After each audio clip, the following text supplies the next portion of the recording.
Hey, hi, hello. Welcome to Diana Emerson today. We're listening to Murdering His Newlywed Wife to Hide His Affairs. Okay, true crime. The internet has changed the way we live. It has changed the way we work, the way we shop, and even the way we date. It has also changed the way we kill. I'm Donald McIntyre, and I'm on a quest to explore the dark side of our online world, where one click can lead to murder. The internet and social media has been a godsend to online dating. Why? Because of the speed in which they can, one, create fake profiles, but two, access victims. I'll be investigating some of the most disturbing crimes in recent history, where the internet and social media have been used to trick, torture, and kill innocent victims lured into a virtual world where nothing is as it seems. Clearly, she did not realise the person she was talking to online was the man who was going to kill her. In this program, when Vicky Roberts married her husband Michael, she thought he was the man of her dreams. But beneath the veneer of domestic bliss, Michael Roberts was a serial adulterer. And when Vicky found out and confronted him, he strangled her to death. Was Michael Roberts a sex addict who couldn't care less about the emotional distress he caused the woman who loved him? And was he always a killer in waiting, destined to descend into murderous violence the moment his wife confronted him?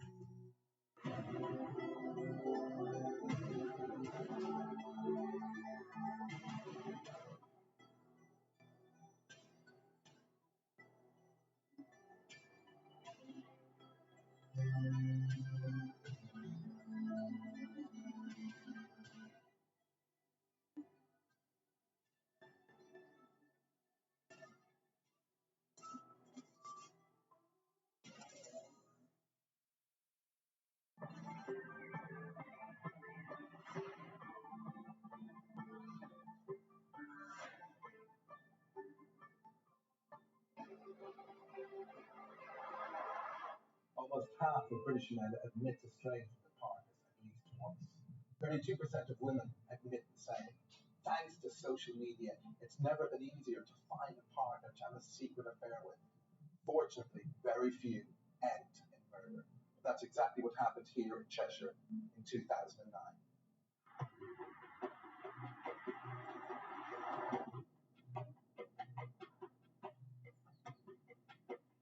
In November that year, when 25-year-old Vicky Roberts checked her husband Michael's text and Facebook messages, she quickly realized he was being unfaithful, and not for the first time. When she confronted him with the evidence, he flew into a rage and strangled her to death.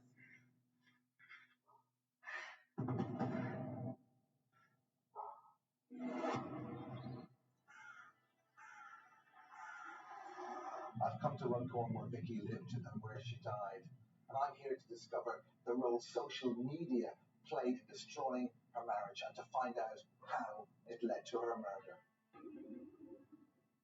Vicky Roberts was a carefree, church-going girl with lots of friends who remember her as having a vibrant and caring personality. She grew up in Cheshire with her brother and two sisters. Vicky worked at this IKEA store, and it was here in 2006 where she first met Michael Roberts. The son of a chemical engineer, Roberts had left school at 16. Described as lanky and slightly awkward, it was also said he could be very self-assured, funny and confident, particularly around women. He was also said to be extremely flirtatious. It was clear from his Facebook profile that he enjoyed the company of women. There was scores of photographs on there with him smiling, wearing sunglasses, looking like quite a cocky, confident young man. He was a bit of a ladies' man, or he at least thought he was. He sounded like he had quite a few admirers where he worked for a start. If I'm honest, when I first met Mike, I wasn't too sure about him. He seemed very loud and a bit full of himself. But I got to know him and I thought he was a pretty decent guy. He was nice, he was funny. but he was very flirtatious with all the women he came across. To the people who met him, Robert seemed like an average outgoing guy. But was there more to his personality than met the eye? Roberts, in my opinion, was very insecure. He relied on company. He couldn't be independent. He had to have somebody with him the whole time, somebody on his arm. Vicky quickly fell for Roberts, and they soon embarked on a passionate relationship. It seems that Roberts had an insatiable sexual appetite and clearly felt the need to brag about the physical side of his and Vicky's relationship. Apparently, he told people they were having sex up to 5 times a day. Anybody that has such an insatiable appetite for sex, 5, 6, perhaps even 7, 8 times a day, becomes a bit of a sign, an indicator that says, what's this person up to? What does this person want from the relationship? Roberts treated sex a bit like a drug. He couldn't do without it. He wasn't driven by love or care. He was just driven by sex and domination, and somebody who really just wanted to have his own way with somebody. With Roberts, the root of his sexual need is the same as the root of his psychological need. It's about serving himself. He was making love to his ego. He's got all the traits of a narcissist. Sex was clearly important to Robert's self-image, as were people's expectations of his relationship with Vicky. But very early on, it seems that something may have happened that severely impacted their sex life. Roberts claimed that in the early stages of the relationship, Vicky felt pregnant and had a termination, resulting in a drop in their sexual activity. For a man with a voracious sexual appetite like Roberts, this was always bound to be an issue. I imagine for Vicky, the decision to terminate a pregnancy would have been a terribly upsetting one to have to make. But it seems all Roberts cared about was how it affected their sex life. And later he claimed that he tried to rekindle things with Vicky in the bedroom by getting her to agree to engage in kinky, rough sex. It would have become very much an S&M activity, a sadomasochistic activity, which may or may not have actually entertained Vicky to some degree, but certainly would have stimulated Roberts' appetite for more.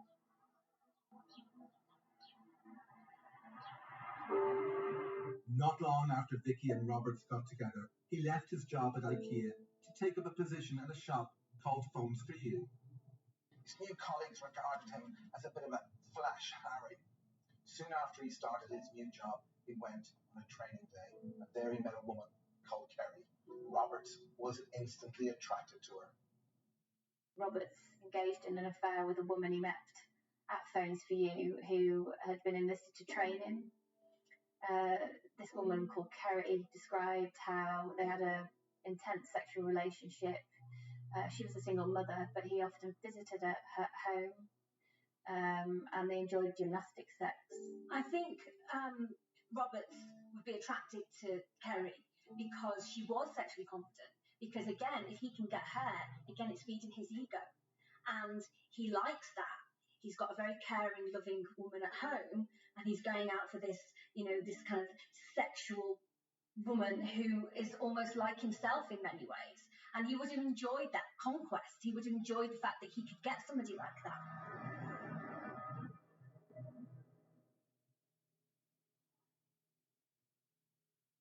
Just a few months after, one of her friends spotted a love bite on Kerry's neck. Kerry confided it was from Michael Roberts. She told her friend the sex was amazing and that they tried out things she'd never tried before. She said Roberts likes rough sex. Ominously, she confided in her friend that he also tried to throttle her. It was clear early on that Roberts had a predilection for unconventional sex. Should the throttling incident with Kerry have rung any early alarm bells? In domestic abuse risk assessments, there's a risk factor which is strangulation or even placing the hands around the neck. And the reason why that's a risk factor is that if you're doing that, it means that the escalation is there, that you can go from placing your hands around to squeezing. And that's very, very indicative of an underlying risk. Despite Roberts taking every opportunity to indulge in his extramarital affair, He and Vicky set a date of June 2009 to get married. But it wasn't long before Vicky would discover that the man of her dreams wasn't everything he seemed.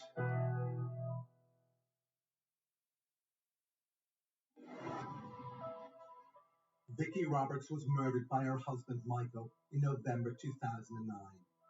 From the moment they met, they enjoyed a whirlwind romance, and before too long, they were engaged to be married.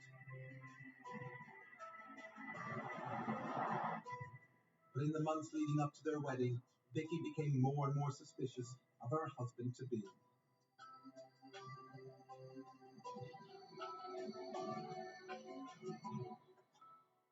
Unable to control her doubts, she checked his messages and was distraught to find proof that he'd been cheating on her.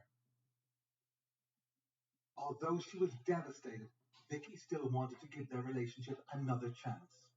So before they were due to be married, she wrote Roberts a letter, pleading with him to change his ways. Roberts was a man who could talk his way out of any situation and tell people what they wanted to hear. Vicky, I think, was so desperate that she resorted to writing to Roberts because she knew that a face-to-face conversation would just result in him talking his way out of the situation and telling her what she wanted to hear. She needed him to take her seriously. The only way she could do that was to write it down for him to consider it. Vicky wrote in a letter how much she was looking forward to their wedding day. Clearly, she wanted to spend the rest of her life married to Roberts. But this wasn't a story that was destined to end happily ever after. The letter talked about how she was desperate to forgive him and desperate for the marriage to work. It talks about how much she loved him, but that she wasn't willing to share him with another woman.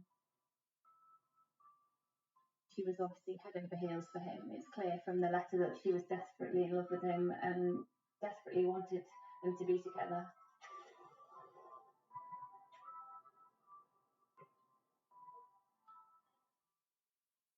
After Vicky found out about the affair, Roberts promised his bride-to-be that he'd change his ways. But he lied. He didn't end his affair with his mistress, Kerry, and he didn't lose his interest in other women either. There were rumours that Mike was seeing other women, but I didn't find that out so much later on. But Phone's view was we were all like a family. We did go out for drinks and meals together and events. Mike was very flirtatious with a lot of women. Despite Vicky's misgivings, she and Roberts were married in June 2009. Their wedding photos show them as the very picture of happiness. But the smiles in the pictures masked a more sinister reality, and within weeks of their wedding day, Roberts was back on the prowl. Not long after he got married, Roberts tired of his affair with Kerry. He cooled off the relationship and set his sights on his next conquest, Karen. Karen was a fellow Phones For You employee who Roberts had met when he visited a branch of the shop in Bangor. Karen had a fiancé at the time and confided in Roberts that she was unhappy in her relationship. He reciprocated by saying he was unhappy in his marriage and told her that he wished he'd never actually got married to Vicky and that it was all a mess. Michael looked Karen up on Facebook, and it turned out they had mutual friends. They began an online conversation which soon progressed to flirty text messages, dozens and then hundreds a day. It's interesting that Roberts actually got rid of Kerry, who was a more feisty person, but took up Karen, who was far more submissive, somebody who would feed his ego very much. Over the next few weeks, the pair met regularly, and in November they embarked on a sexual relationship, meeting in hotels and having sex in Robert's sports car. And his new affair quickly began to have an impact on his marriage. In just over 1 month, he sent Karen over 5,000 messages. He's sending her illicit messages whilst he's having nights in with his own wife, while he's having dinner with his parents-in-law. It allows the pervasive presence of a third person in the relationship into the home. It's probably stimulating him, the fact he can talk sexually and talk to these mistresses while his wife is sitting there. This would have been a turn on for him. To most people, this kind of behaviour would seem unthinkable. Was there perhaps something in Robert's personality that facilitated this level of duplicity? Serial adulterers like Roberts often come up with psychological mechanisms for why they can do what they do. Often they convince themselves that they deserve it. Why shouldn't they be happy? Why shouldn't they have their cake and eat it? And they will come up with these strange reasons that they use to justify the hurt and the upset that they could cause. Ultimately, of course, what we're looking at is someone who's selfish. So soon after their wedding day, Roberts was deceiving Vicky once again. And once again, he was going to be found out.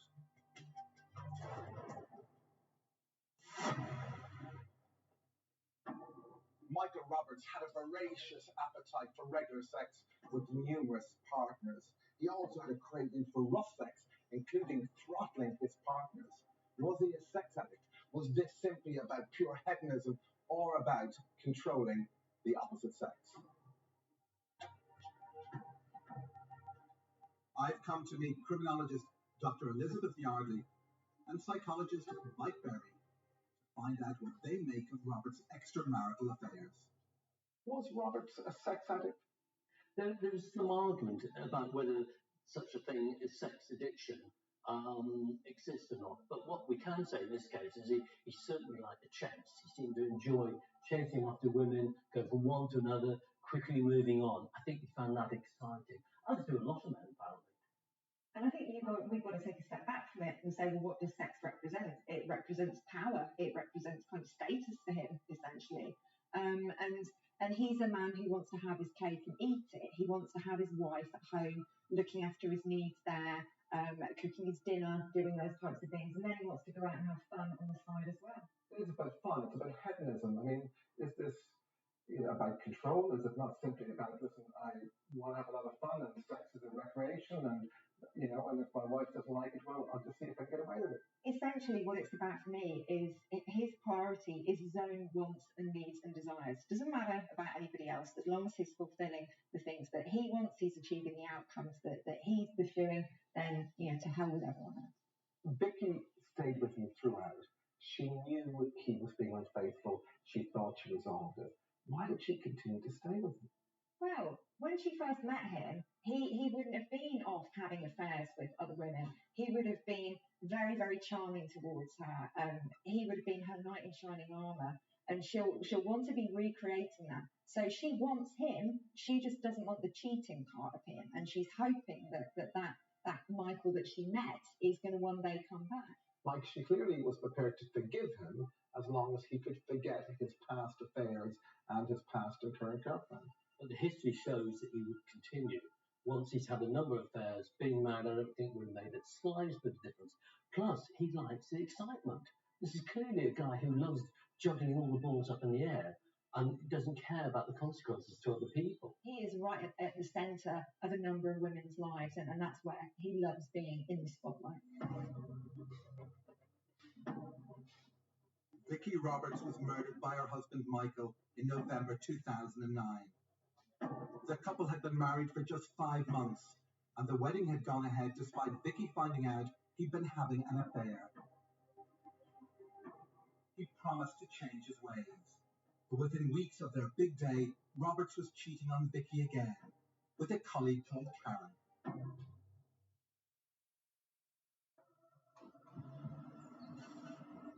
On November 21st, 8 days before Vicky's death, Karen texted Roberts to say she'd ended her relationship with her partner so she could be with him.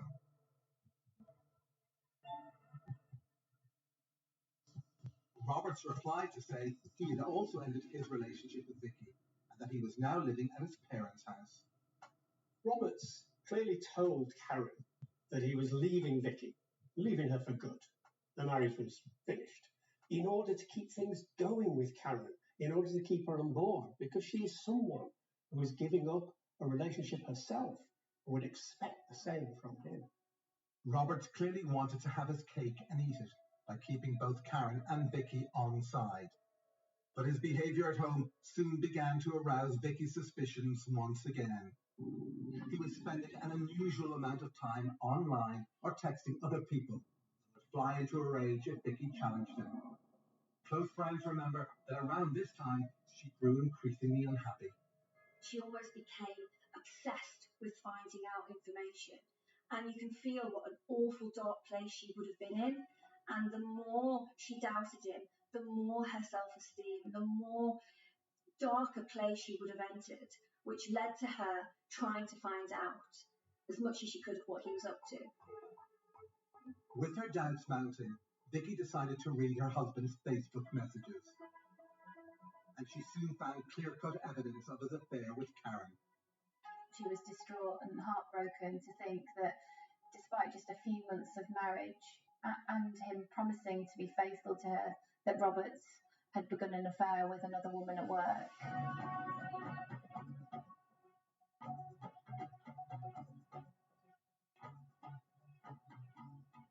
Vicky began to print out page upon page of Robert's secret correspondence. She told her friends that she was going to spy on him at work in order to catch a glimpse of his mistress. She was clearly distraught, though still keen to save her marriage. In any relationship you're in, if you still love your partner, whatever that partner's going to do, you stand by them. You may confront them. Now, it's very easy for us to say, why didn't she just get out? She knew he was having affairs, but she loved him. And this was true love. And of course, true love can make us all blind at some stage.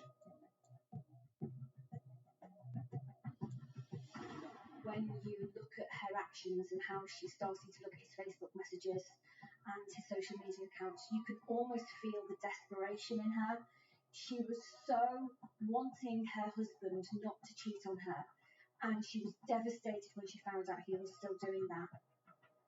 As well as making printouts of Robert's Facebook chats with other women, Vicky went through his wallet and found receipts from a hotel where he'd been spending time with his mistress Karen.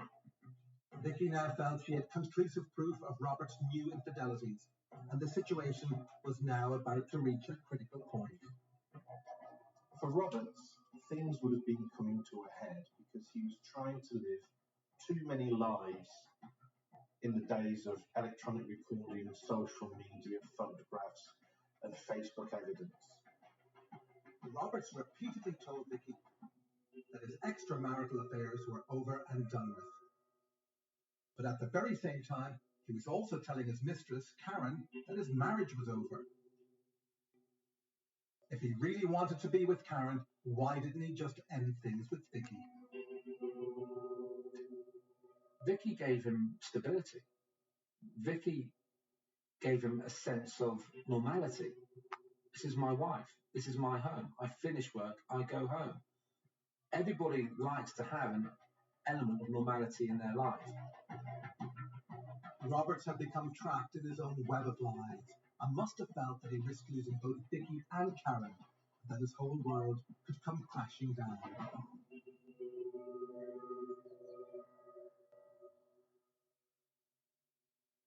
On the night before she died, Vicky and Roberts went to dinner at his parents' house before returning back to their flat here in Runcorn to watch TV. All the while, Roberts was texting his lover Karen, making arrangements to meet the following day. At the same time, Vicky was contemplating the receipts she had in her bag, which proved her husband's infidelity, including a bar bill from a hotel where he had taken his lover, Karen. It seems she had decided to confront him about his affairs once and for all. On the morning of her murder, Vicky used her laptop to look up the hotel that Roberts had stayed in with Karen. It seems that finally she had decided to take action. Vicky confronted him with some printouts of Facebook messages between him and Karen, and also some receipts from a hotel where they both stayed.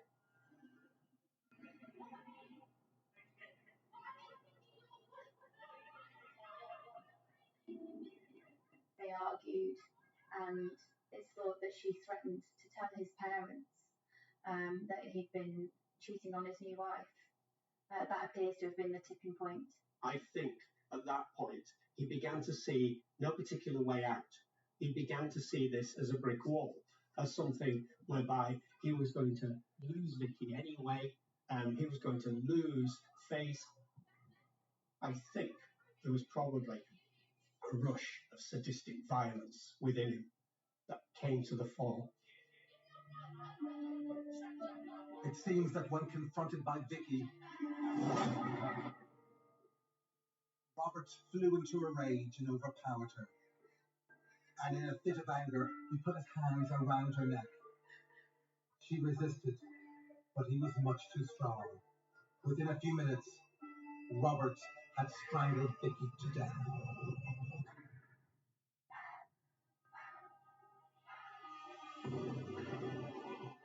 For the vast majority of people, taking the life of another human being is something they'd never contemplate. But what Robert did after he killed Vicky suggests he wasn't like most people. When we look at murder cases, the behaviour of the perpetrator after the murder is always really significant. That tells us a lot about what thought processes are going through their mind. It also tells us a lot about their personality. Anybody who has a kind of normal functioning personality, when they've done something like that, is going to be in a state of stress. They're going to be elated in some way. They're going to be nervous. They're going to be talking in a way that's not normal. Hey, Karen. How are you? Robert's actions after he killed Vicky showed a shockingly callous side to his character. Oh, you watched the X-Factor? Really? One bizarre thing that happened on that night is he phoned his lover, Karen, and they spoke for over 2 hours, I think about relatively mundane things, such as the X-Factor, which kind of struck me as bizarre, really, because it's not the kind of thing that you talk about when you just kill somebody. For him to speak in such a normal way shows that he's got no remorse, he's got very little emotion, which is actually very significant and very indicative of psychopathic traits. Thanks, bye. Roberts clearly showed his lack of empathy and the fact that Vicky didn't really mean that much to him. Could it be that Michael Roberts had been a psychopath all along?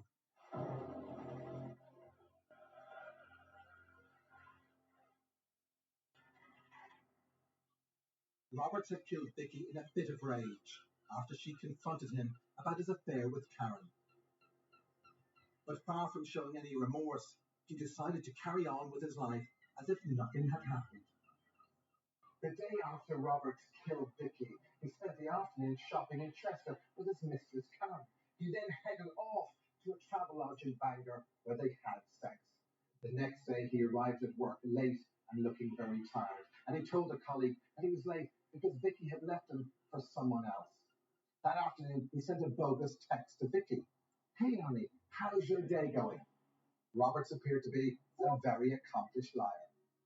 Roberts sent text messages and other messages to family and friends of Vicky and used her own phone to try and establish that she was still alive and responding to stuff.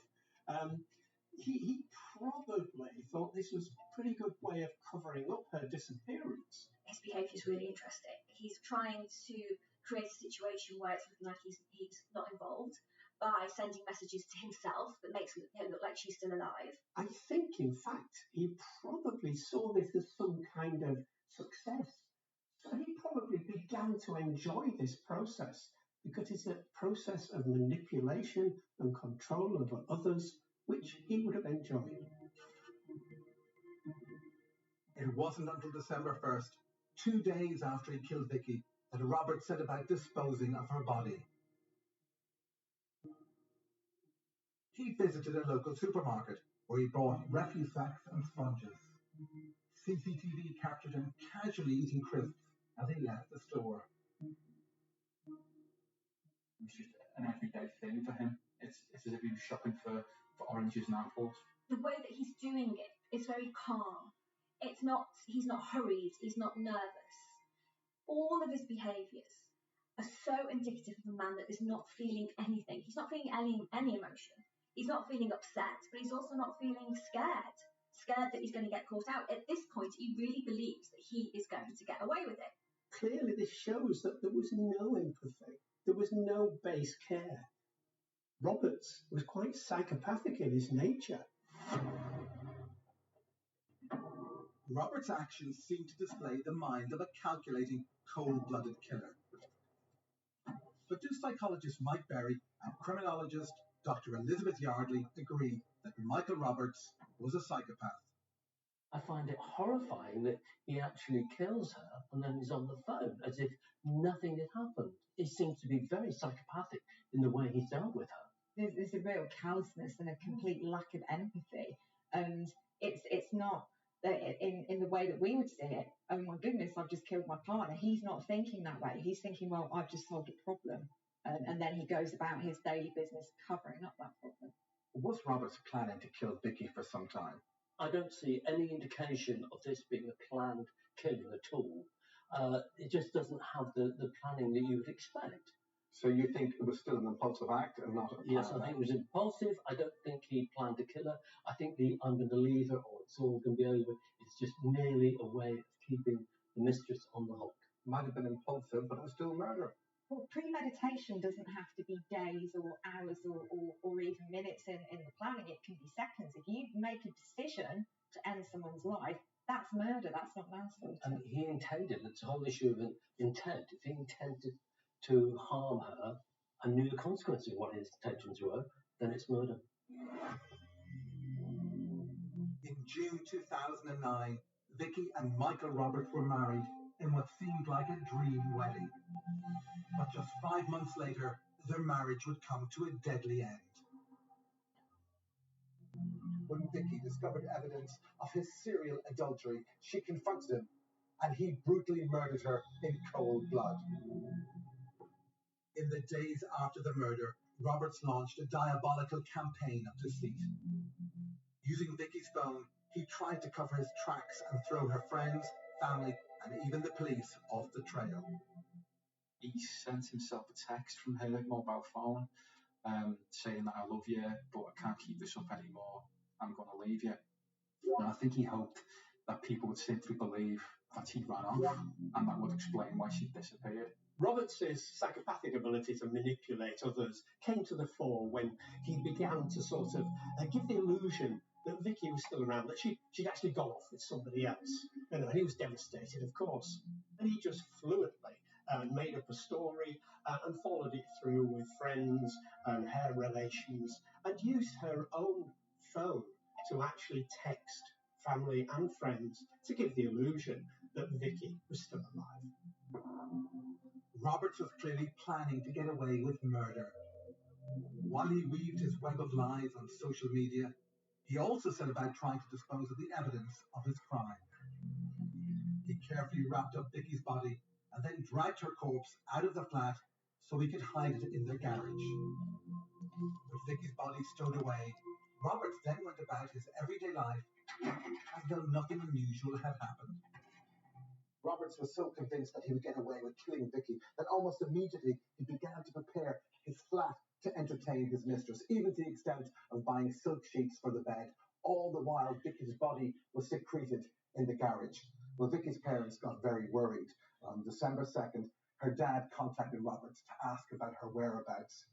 Roberts maintained the subterfuge and said, "Haven't you heard? She's left me." Her parents were demented with worry. It was so unusual for her not to call or text. They just couldn't believe that she would have run off with someone else and made no contact with them. Roberts continued the ruse of texting from Vicky's phone to give the impression that she was still alive and that she'd just left him. He texted her mother and wrote, "Hey Mama, I assume by now Mike has shown you the message I sent. I'm really sorry for all of this and I'm okay. I didn't mean to worry you. Please don't be upset with me. I know it's all a huge shock. But I couldn't lie anymore. I will call you soon. I just need to sort my head out first. Please, don't be upset with me." Roberts must have thought he had the mind of a criminal genius. But little did he know that it wasn't going to be that easy to deceive Vicky's loved ones. Roberts believed he could get away with it. He was a man who's been able to talk people around his entire adult life. All he needed to do was get access to Vicky's phone, tell a few lies to the people that mattered, act that he was the injured party and it was going to be easy. He's been lying to Vicky all this time about his relationships and got away with it. Why would lying now not be any different for him? He needed seemed to take care in how he worded the text. It was obvious to Vicky's mum and dad, for instance, that he was using language that she wouldn't normally use. After 4 days, they became so suspicious that they decided to report her missing to police. Within hours, the police were on the phone to Roberts. Hello, Michael. Hi, Michael. It's the police here at Runcorn. Yeah, we've had a phone call of your wife's dad. Right. She's missing at the moment. Obviously, we're a little bit concerned at the moment. Is there anything else that you can tell us as to why she's gone? Basically, I got a message yesterday saying that she's left me for someone else. Oh, right. She's basically left me for someone else. She's got stuff with her. All the clothes have gone. And I explained to the body that it was like a snatching grab or something like that. Right. But as by the time the contract in a passport, the driving license has gone, and so obviously you can imagine I'm devastated. Okay. What I'll do, I'll just have a word with the sergeant and just see what he says. Obviously, I'll just tell him what you told me. And I'll see what he says. Am I alright to give you a ring back in a bit? Yeah, sure. With the police now involved, Roberts was rapidly losing control of the situation. And just a few hours after he first heard from the police, he received another call. Hello, my brother speaking. Hi, Mike. It's Sergeant Colby speaking from Cheshire Police. What we have to do, Mike, is report to missing from home. Right. I spoke to your colleague this morning. Technically not, because she kind of said what she's done. If you know what I mean? It's not your what I need to do. It might be difficult. So I need you to go home and meet a police officer at your home address. Right. Can you leave now? The police officer been assigned. Yeah, give it to me. Okay, get back to work then. All right, then, yeah, I'll leave now. I'll be about half an hour. All right, that's great. All right, then, cheers. Thanks so much, mate. Cheers, mate. Bye-bye.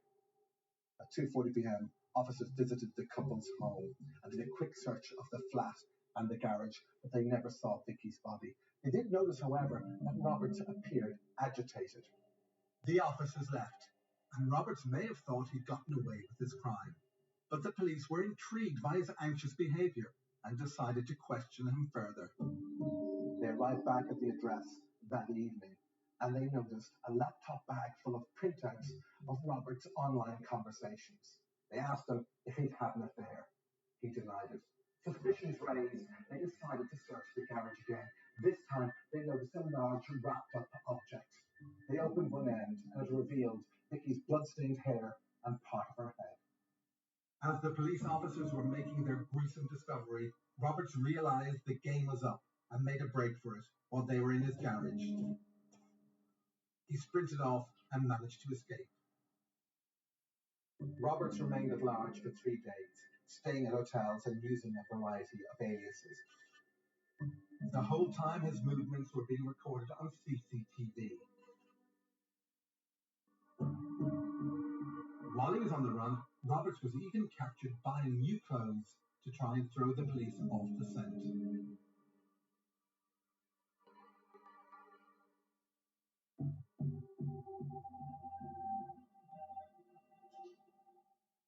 He then went to Wrexham and waited for a female colleague to leave work. He then ushered her down an alleyway and begged her to believe that Vicky had died as a result of a sex game gone wrong. He claimed she choked on a dressing gown cord that Vicky had asked him to tie around her neck. His colleague didn't believe him, and the police were called. Roberts knew the game was up. From the moment they were alerted to his location, the police tracked him using CCTV. His erratic movements show a man who had realised there was now no way out. As they finally apprehended him, Roberts told the police he'd been waiting for them. He'd stuck to his story that Vicky had died in a sex game gone wrong. And given Robert's liking for rough sex, he must have thought it was an entirely credible story. So was he about to get away with murder? Michael Roberts went on trial for Vicky's murder in September 2010. When he was in the dock, he thought he'd be able to convince the jury that he was innocent. Roberts was very adept at producing stories, plausible stories. He was a salesman, and he approached the court case basically along the same lines. We continued to maintain that he was innocent. He said that he admitted to police that he had killed her, but claimed it was all an accident and part of this sex game that had gone wrong. He had the obvious thing that, yes, he indulges in sadistic sex that involves that kind of strangulation, and that, unfortunately, he did make up the idea that he was using a gown cord to strangle Vicky, whereas in fact the labs would very definitely prove it was definitely not a gown cord, and really just undermine his story entirely. How could Roberts continue to protest his innocence in the face of such overwhelming evidence? Roberts had no empathy. In his own mind, he was innocent. And in his own mind, he had concocted this story, and he wasn't going to give way on that. He wasn't going to, let his ego, his narcissism dissolve through the floor of the court. The prosecution easily proved that Roberts' version of events just couldn't be true, and his defense fell apart. After a 3-week trial, Roberts was found guilty of murder. He was jailed for a minimum of 17 years. When the sentence was handed down, he cried quite a lot. He had been sobbing throughout most of the trial, but he certainly seemed to go to pieces. It's impossible to say why he reacted in that way. Obviously, nobody wants to go to prison, but I think part of him did genuinely think he would have gotten away with this crime. When he found out that wasn't going to happen, I think a lot of his expectations came crashing down around him. It's important for criminologists to categorize social media murderers to try to prevent similar cases happening in the future. What kind of murderer do Dr. Elizabeth Yardley and Mike Berry think Roberts was? Liz, how does this tap into the wider phenomenon of murders through social media? Well, when we look at the function that social media played in relation to this murder, we've got the case of an imposter here. So this is somebody who uses social media to maintain the illusion that the victim's still alive, to buy themselves a little bit more time. But it's not just the murder that social media is playing a role here. He was using it to conduct his affairs at the same time. So it is in every corner of this case. It runs right throughout it. And of course, Vicky used it to catch him out, to put him under surveillance, Mike.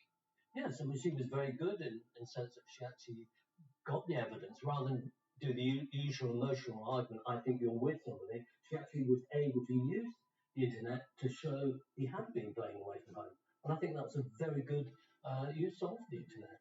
Is there any way this murder could have been avoided? Well, I think we've got to look at the bigger picture here. We've got to look at not just the use of social media, but controlling and abusive relationships. So when you've got men like Roberts who are having affairs, who aren't changing their behaviour, everything is about them. They're incredibly narcissistic. When we start to hear reports from women that he slept with, that he's into strangulation and throttling, that's sending off some alarm bells. Those are significant red flags. But what surprises you about this case? Well, what surprises me about this case is something that we see all the time in relation to intimate partner homicides, but it's something that I continue to be surprised and annoyed by, and that's the kind of language that we use when we're talking about it. So often we'll focus on the victim's behaviour.